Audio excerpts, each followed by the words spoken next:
Hey everybody, this is Rydo and we are back to Hearthstone. So we need to play 2 overload cards and then win 3 games with druids, and then we'll possibly get into an arena run if we can. So I've taken a little bit of a break between the last recording, watched a second quick look from Jotnom of Resident Evil 7, and they said Resident Evil 7 was 10 hours long, and that the guy had already played it three times in a row, so he's at very least getting his money's worth out of it at a 30-hour game. Although, let's face it, Resident Evil is still, as far as I know, a $60 game, and I saw somebody pre-order a Super Ultra Mega Pack version for $180, and that's way too expensive. And then I've come across what is only yet another deeper level of BS. With YouTube, you think maybe I've scooped the poop out of YouTube finally. Maybe I've figured out the system. Maybe I've gotten used to their abuses, and I'm jaded to it, and I found yet another layer of poop. I scooped out all the poop, and then there was another layer of poop. So it turns out that UMG now, at least for the Lego Indiana Jones music, is muting the entire video. Completely unacceptable. I mean, completely unacceptable. If the disputes don't go through, I would have to re-upload the videos and just cut out entire sections. But on top of muting the entire video, which is not what it's supposed to do, the mute function, as I understood it, was supposed to be a function of you.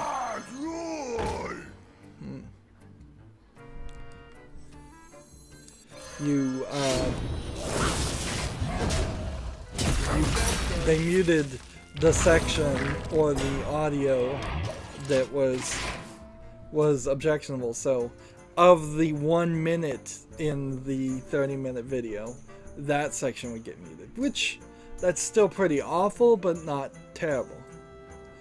But to mute the entire video, that doesn't even make sense. It's ridiculous. It's bad faith and fraudulent right on the face of it. Somebody's claiming that between minute 2 and minute 3 of my video, I'm playing something in a non-fair use way that they own copyright on. Therefore, they can mute minute 0 to minute 1 and minute 4 through minute 30. It makes no sense. It's so extra legal, so ridiculous. It has no, there's literally no explanation whatsoever that makes any sense at all. And yet YouTube lets them do it. And then on top of that stupidity, because I haven't been muted before, I've never seen a claim that muted before. On top of that, then they can still claim monetization. And you're like, what in the world are you talking about now? You're saying from minute 2 to 3, I'm using your audio in a non-good faith, fair use. Therefore, you can take the audio away. Therefore, now my video is absolutely not possibly using the audio you're claiming. But somehow still you get to claim all the monetization on this video that's completely muted, that nobody is going to sit through. Like, nobody's going to sit through a like no audio thing. Well, actually, probably a lot of people probably would sit through a no audio playthrough on games because they're just playing music or something else, but that doesn't help my channel very much. And that's not what my channel's about. That's not good faith. You've literally taken the ability for me to put commentary and criticism on there away from me and claimed monetization. You've literally violated my right to fair use. I mean, you've gone against it. How can I make commentary and criticism on a video if Google has given the power to take away my voice? It's fraud. It's bad faith. And we've known for this point that it was fraud and bad faith on most Content ID games already, but this is so ridiculous. The two options should never be allowed. If they want to mute videos, then YouTube wants to give them that as an option, which they shouldn't. Not particularly muting all of the video. They absolutely should have a toggle going, no, you can't also claim monetization. Now, if they want to claim monetization, that too is extra legal. YouTube garbage, but whatever. I mean, I'm almost slightly in favor of allowing them to claim monetization just so videos get out there, because I have a lot of videos and therefore one video getting claimed and somebody stealing my money from there, even though they are stealing the money from me, I'd rather it still drive people to the rest of my series and let them enjoy it than it just people not being able to see it. So now I need 3 victories with the jury. But I mean, I sent feedback and it's not going anywhere, obviously. Maybe I need to actually go to the legal resources feedback page and put a post there, but actual fair lawyers have gone and explained things to YouTube and said, no, you don't have to do it this way. Yes, this is fair use, and they just don't listen. They just don't listen. They don't care. They don't listen. I desperately need to be off YouTube. YouTube is now also taking away yet another avenue for money, with the fan funding option being gone and or soon to be gone. So that certainly sucks too. So yeah, another day, another frustration with YouTube. Honestly, at some point, I guess, at some point, I just burn out like so many other YouTubers. At some point, I just say forget it, and I go get a burger flipping job or something. Well, hopefully a little bit better than a burger flipping job. But I just say forget YouTube. My channel would stop getting updates. I would file like one dispute and say sue me, I guess, and just and then maybe make it a lot worse on my channel and hope that they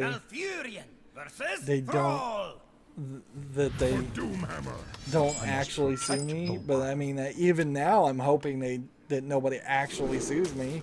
Anybody can sue me for any point, at any point, for anything. That's the way the legal system works in the United States. So they don't have to go through the YouTube system at all. But my idea there would be, assuming all of the Lego Indiana Jones things get dropped, I still have like 12 other videos, almost all of them from WB or UMG. Maybe there's a Sony in there that I would like to dispute, and it seems kind of silly to even bother to dispute them, other than the fact that just to have that channel up and stay. And it really violates what my first thought of my channel would be, to fight it and potentially get my entire channel deleted. If I had a backup first, maybe then it would make more sense. But my first thought before this being a real business was for this to be a backup of my ideas and me just playing games, even if it isn't unprofitable. And so it really gets away from that idea if I start risking my channel, which all YouTube channels are always at risk. But yeah. But YouTube, you screw me over once again, you bunch of jerks. I've noticed I haven't cussed as much as I used to. I used to cuss a little bit more than I do, and now I'm censoring myself. I'm saying poop. Maybe on a certain level things don't matter as much. Let's see, do I want to do this one? I think I want to do that. There we go. But that's a good thing, so I'm not going to really look that gift horse in the mouth. Cussing in general is usually, particularly when I was a lot younger, I would cuss just as placeholder words, and nowadays, as I got older, you start working in the work environment, and cussing in the work environment happens, but isn't really smiled upon even then. So you can potentially get in trouble even at your work for cussing, depending on what your job is and who your boss is. So actually, it's even there's kind of the sweet spot where you can get away with cussing with your friends in high school and college, and then that's kind of it. Because you really aren't allowed to cuss in school. You're probably not even really heavily encouraged to cuss in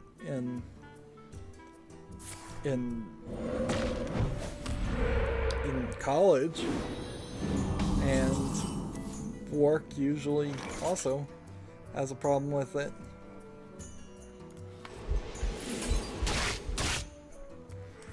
Let's see. I think I'm gonna win here, if I was to guess. Good. Let's move on to the thing. There's this new platform that came out, I think it's new at least, called Early Ninja for early access games. So, first of all, it's gonna immediately fail because it's not Steam. Just right there off the face of it. And there's nothing it's really offering. I don't think people in their right minds, at least, want to specifically seek out early access games and play them, and only early access games. Even somebody like me, who has hundreds and hundreds of games, if I'd played like all 500 of the games on Steam and there was no new games except for early access games, which isn't the case because there's always finished products getting released new too, I still wouldn't want to swim in that dirty pool of early access. Secondly, this whole idea is ridiculous. That you put your game on this Early Ninja, a manager gets assigned to your project particularly. Specific goals are set for each of your each phase of development of your game. And if you don't meet any of these goals, then the people who purchase the game can ask for a refund on the percentage of the goals. So if you finish on time 50% of the goals, then they could and then miss the next deadline, which almost certainly would happen, and does happen all the time in game development. Then the person can ask for a 50% refund, which arguably might be better for the player in a lot of ways, but it's kind of disingenuous because somebody could easily play 100 hours of a game and then you miss the goal 50% of the way and then they get a 50% refund, and I assume they lose access to the game, but if they played 100 hours, 200 hours of your game. Ark Survival Evolved, Rust. Lots of games are still in early access. Kerbal Space Program. You could have played hundreds and hundreds of hours, and they could have missed something, and then you could have refunded it. I will fight. So it doesn't really help the developers. They withhold funding to the developers until they meet certain goals. So if you meet goal 1, you get a small fraction of the funding. If you meet goal 2, you get another small fraction. It's not really until you are 100% complete, and let's say you actually meet all of your goals on time, and you don't deal with refunds on this service, then your game is just published on a service that's specifically designed for early access, and your game's not early access anymore. It seems ridiculous. It's not a Kickstarter thing. It's not a Fig thing. So people aren't investing. Money seems to just be withheld and held by maybe this well-meaning early ninja platform, but they're really not offering any resources. They're really not offering any help. All they're doing is acting as a middleman for sales and taking 15% of the sales, which is not terrible for 15% sales cut. But then they are also holding on to your money, and who knows to say if they're not making more interest off the money while they're waiting for you to make your to miss a date or make a date as far as one of the goals, which I think early Ninja makes. So heavy criticism on this, and this is not going to succeed at all. It could potentially work if Steam said no early access games, or put some major limits and curation to early access games. But it also means they would have to put the same level of curation and lockdown gates on finished games, otherwise people will just say it's chapter 1 and chapter 1 is finished, and then chapter 2 or version 2 or the sequel to this game is going to be better. Interestingly enough, there's this game called Casey that I talked about a long time ago, just because it was silly that in the trailer. It's a top-down, point-click looking game where this woman gets abducted and impregnated by aliens, and I mean, it's just the weirdest. The music playing with the trailers is really ironically chosen, and yeah, it's really an amazing thing, and it's out for free on Steam, so I'm gonna give it. It's free. Might as well play it. Maybe I'll play it on Mother's Day. as a joke, there really aren't that many Mother's Day games, and frankly, any video game that does cover the topic of Mother's Day is almost certainly going to be some evil monster that's called Mother, like Mother Brain in the Metroid series. Let's see. The Witchblade anime is kind of cool about a mother that actually cares about her daughter. And it's amazing. The Witchblade anime series in general it looks like it's this cheesecake series, and it does have a little bit of cheesecake, a little bit of skin showing every now and then, and violence, definitely.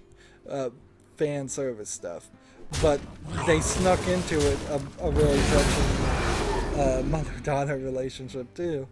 But as far as video games, I don't think there's really anything like that. Mothers are kind of as missing as fathers are in video games. Like, that's not what kids want to see, and since video games at least originally were for kids, you do hit this just big empty space I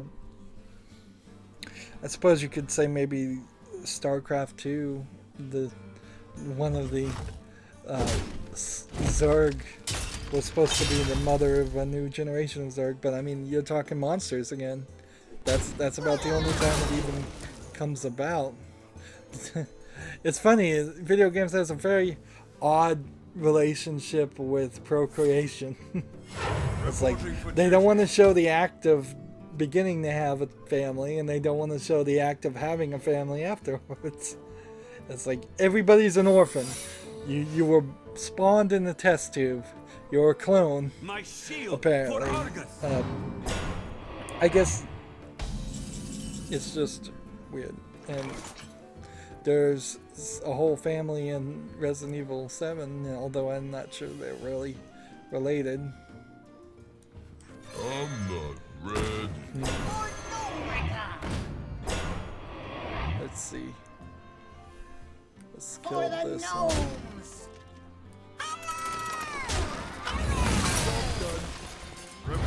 Redemption. Darn it. Alright, so let's move on to other news things. World of Goo, Little Inferno, and Human Resources Machine are all going to be Switch launch titles. So I believe all three of those are made by the same company. World of Goo and Human Resources Machine, I've played those two games, and both of them are very touchscreen dependent and simplistic games, in the sense that you're not needing a first-person shooter, high frame rate style of gameplay going on. It's take your time, turn-based action. I don't know about Little Inferno. So they seem like, since those games also, I'm pretty sure, have all been ported to cell phones, it seems like it's probably no skin off their teeth to port them over to the Nintendo Switch and get a few more sales. Let me think. 3 more games certainly doesn't make a massive launch library, though, for the Switch. With me, friend. And unless the Switch turns out to have this long life and 10 years down the line people are still playing with the Switch and it's something everybody has, I'm still not super hopeful for it. Guillermo del Toro, if I can pronounce his name right, is not creatively involved in Death Stranding. I don't know why this was such a big issue, but it got reported by at least a couple of people a lot. We kind of already knew that. It's not a big reveal at all that he wasn't going to be writing the story or anything, and we don't want that. We want Hideo Kojima, I believe that's Hideko Kojima, I think, to write the story of Death Stranding, and Guillermo del Toro may very well give an offhanded comment or so, but he's not going to get a writing credit on it. He doesn't want that. He's just kind of a friend of the guy's really gone Hollywood, Hideo Kojima. And at the end of the day, I wonder if this isn't going to go the predictable way in which Hideo just starts trying to make movies, and they're going to be these weird movies nobody wants to watch, but will get awards left and right, and so he'll just become one of those award season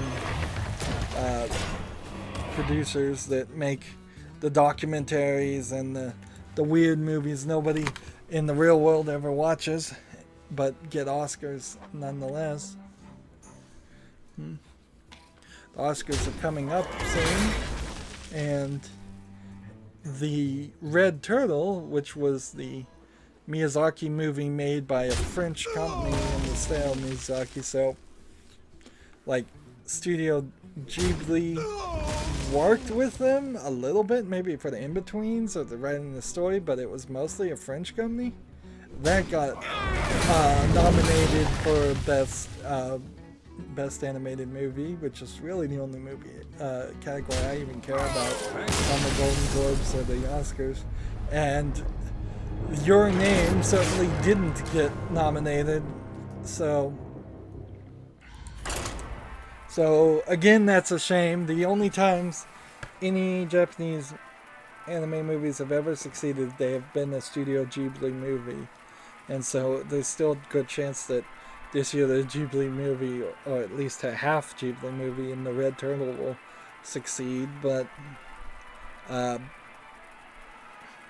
Your Name is much better and much more beloved in Japan, and I'm sure the Japanese version of the Film Critics Society will give it its due. But in a similar way, I must protect the wild. the Yandere Simulator developer made a video warning other people about how they can get screwed by Twitch and just be banned for no reason, and Twitch won't ever respond to him, even though he's attempted many different times. And on one of his suggestions, when he goes into detail of like, well, from what I can see, there's 6 different reasons why they might have banned me, and one of them might be they just have an anti-Japanese looking game policy, which is, I think, a valid criticism to probably say. If you look at Twitch's ban list, is the vast majority of the games are Japanese games, but then almost kind of counterintuitive to what I just said, the vast majority of games that are sex games, hardcore sex games, are going to also be Japanese. If you throw out like the guy game, there really isn't any like large amount of Western PC games or games in general that are sex games. There's a little bit of an attempt of it, but those games don't ever even try to get popular, and they're usually, I think, only sold. It seems like it's now easier for them just to make parodies of actual games and sell the videos of theirs. So Overwatch porn and such seems like that's more their field house in the Western world, and it keeps people on the YouPorn sites or whatever sites, Blazers, whatever it is. So I think that's now their concern more. But in a lot of ways, Yandere the developer of Yandere Simulator, is just whining and taking things public and making speculation, and he's certainly not going to win his case. But I guess he feels like he's done all he could internally. He did, I will say, he did at least take at least 5 or 6 months before he did this. So it wasn't a short thing. He seems so desperate too to get his game on Twitch, which is really just the admission that he knows his game is just one of these Twitch bait games, and it won't make any sales unless people can streamers buy it, which is no way to make a video game in the first place. Your video game should be appealing even if nobody else sees you playing it, and I don't know if that's really the case. So yeah, what would be interesting to see is if Galgun is banned on Twitch, because there you have a game that came out after the initial versions, beta versions of Yandere Simulator, and should be banned in theory. I think in a lot of ways Twitch made a mistake in saying specific games are banned. I think it would have been a lot easier for them to, and more helpful for them to Truth is my shield. simply say, here's the rules. If our rules are intentionally vague, if you get flagged, we will look at it. If we agree with the flagging, your channel will get a warning, or a strike, or be banned completely, depending on our own general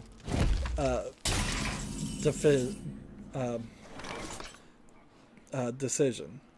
So just leave it super vague and say, look, if we find that you're playing Yandere Simulator and you've put some kind of mod in it, so there's actual nudity, because there isn't any nudity in there, and you're just, and people are flagging and saying it's inappropriate, then we'll either warn you, put a strike on your channel if they have a strike system, like a 3-strike system, or just ban your children's channel altogether.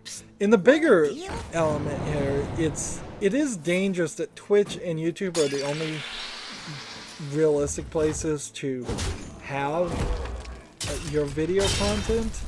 That's very scary, and it is very scary that they can potentially be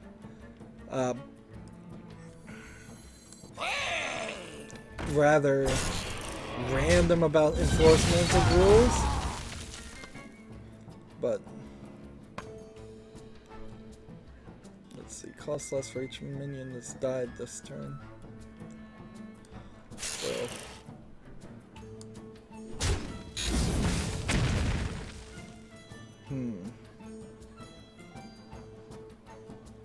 taunt battle card, draw the cards until you draw one that isn't a dragon.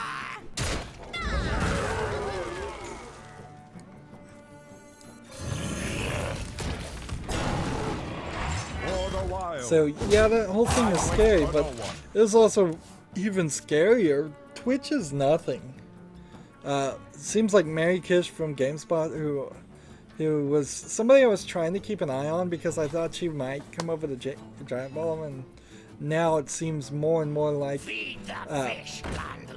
as I think about it, what they've done when when CBS Interactive rebought Whiskey Media, they immediately started adding Comic Vine, the 2 or 3 people that actually work for Comic Vine in the GameSpot. And eventually what will happen is Comic Vine will post less and less, except for the Comic Vine podcast, which isn't even that great, because I just don't like Tony Gore. I think his last name's Gore. Because I just think he's kind of childish, and he is almost the typical comic book person sometimes. But I imagine they'll keep his podcast, and then they will start just piling on more and more GameSpot stuff for him. And GameSpot is expanding into not just being about video games, obviously, because they're having him write things about comic books and other things. And I imagine what they'll eventually do is they're going to start piling on and asking more and more employees of Giant Bomb to work on GameSpot. And Giant Bomb itself will be just the podcasts, the 2 podcasts, and maybe they'll do quick looks, but they'll stop doing reviews, I bet. If I was to guess, that's exactly how it's going to go down. Hey, we still got some stuff to talk about, so next time we can do an arena run. First time in a very long time, maybe a year since we've done an arena run. Do I have anything more to say about Yandere Simulator? No. In the end, remember what I said about him. He can't work with people. And this is just another example of that. That game is never going to get finished unless he sells. Because he just doesn't have it within him to hire secretaries to answer emails, to work with other people. He can't even do programming, he says, until artists give him models, which is ridiculously stupid. He doesn't know what he's doing in general. And this is just another example of that. And it's a great long-term observation for me to do, to watch a developer and watch why a video game doesn't get made, and why we see so many games that seem like they'd be good, like Beyond Good and Evil 2. Great example of a game that's taken way too long to get made. Half-Life 3, perfect example of a game that's never going to be made. And why is that? It's because people don't know how to work with people. People don't know how to motivate or force other employees below them to actually work on things, or stick to a schedule, or just do the things that are needed to be done. I wouldn't be surprised if a lot of people who worked in video games and programming video games haven't ever worked at the right kind of jobs before, because there's plenty of jobs where you can sit around and do nothing, but there are some that actually require progress. Anyways, that's going to be it for this recording. As always, I ask you to like, share, subscribe, comment, and watch every second of my videos. Also, friend and follow me on all the social media links down below. Thank you for watching. Have a good evening.